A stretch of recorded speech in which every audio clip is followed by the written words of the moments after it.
What we're going to use today for making handles is my method I kind of invented a long time ago. And the problem is it's so simple I couldn't patent it, and so I'm not a millionaire. But I do enjoy education anyway. Okay, the typical method for making handles is we look over here on the wall. You can see right up here we have pulling handles. This is a pretty difficult method, tough to do, takes a lot of time.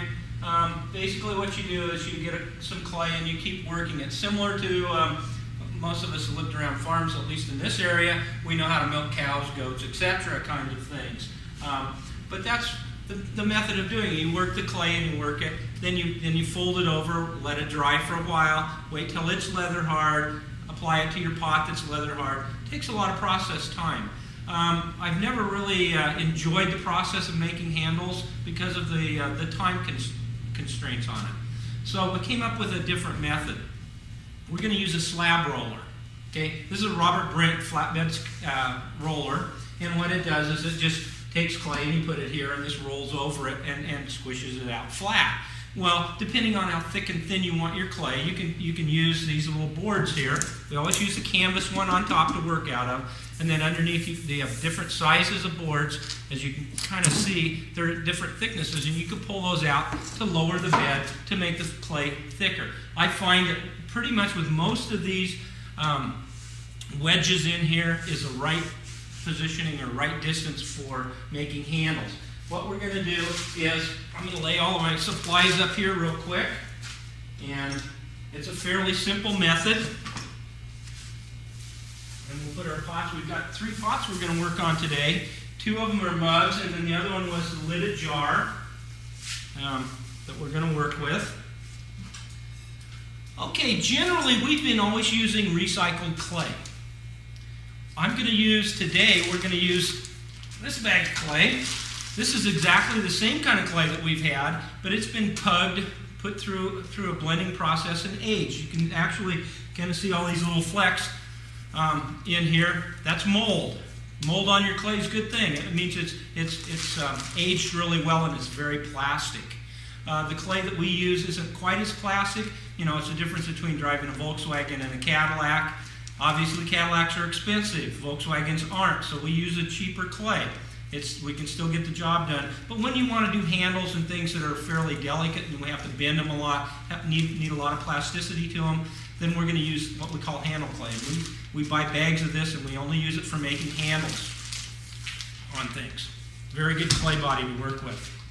Okay, first thing we're going to do is we're going to set ourselves up. And what I like to do is get some paper. And I'm going to take some paper towels like this, lay them down here so that I don't get the texture of the canvases on here. So I'm going to make 2 of these.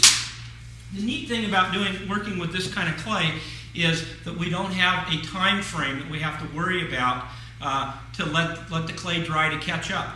It's fairly stiff here, and we're going to be working on a pot that is already leather hard and trimmed. Remember, we trimmed these earlier. There's our foot and everything.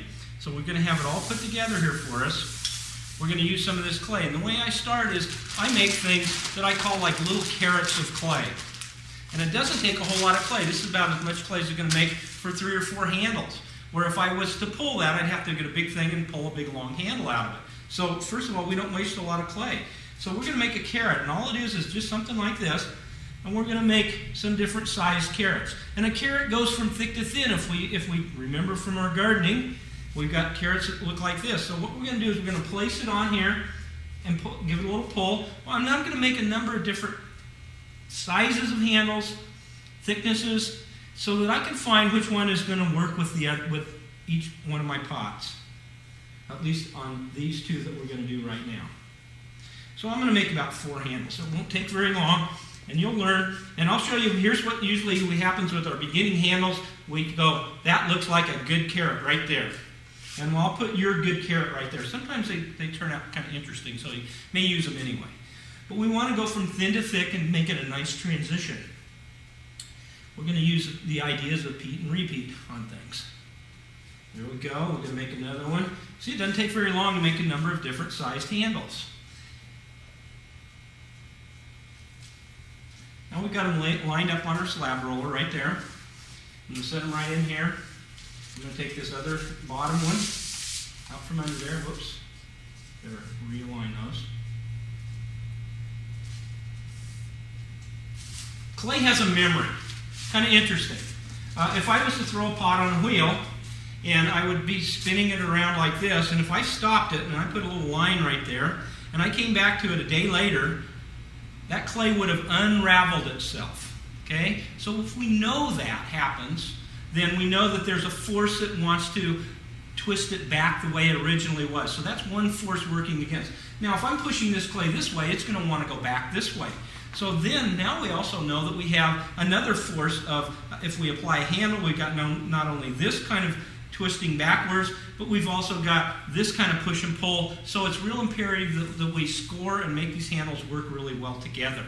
Also, if you think about clay, what clay is a plate of clay, a little water, another plate of clay. This is a fairly small molecular level, of course. But we're going to look at that. And these also, the water shrinks out, so it's going to be shrinking down this way. So we've got a lot of action happening here. So it's really imperative that we make a really good weld when we add any kind of handle. I never use slip because I'm using a drier clay body and I'm using leather hard clays. I just work them really good together and dry them really slow. That's a real important thing.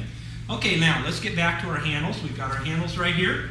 What we're going to do is we're going to squish those handles out. We're going to make them flat. Right now, they don't look real pretty, do they? And hopefully, after we do this, we will. Okay, we're going to roll this thing real slowly until we get it all the way through the clay. Then we're going to come to the back of this, grab both hands, and slowly bring it back. A little bit at a time. Don't just go pulling it back. You're going to break the machine. Okay? Never get your fingers in here. Now let's look and see what we've got. Oh, we've got tons of Julian-looking handles there. Actually, they don't look real good yet either, do they? Okay, what we're going to do is we're going to have to jazz these guys up. So what I've found is you can use an old ruler, will work, or a piece of stick with a hard edge. I find that the old rulers with the little metal tab on them look pretty good. Now notice that what we've done so far is we've gone from thick to thin, so we want to repeat that kind of design here.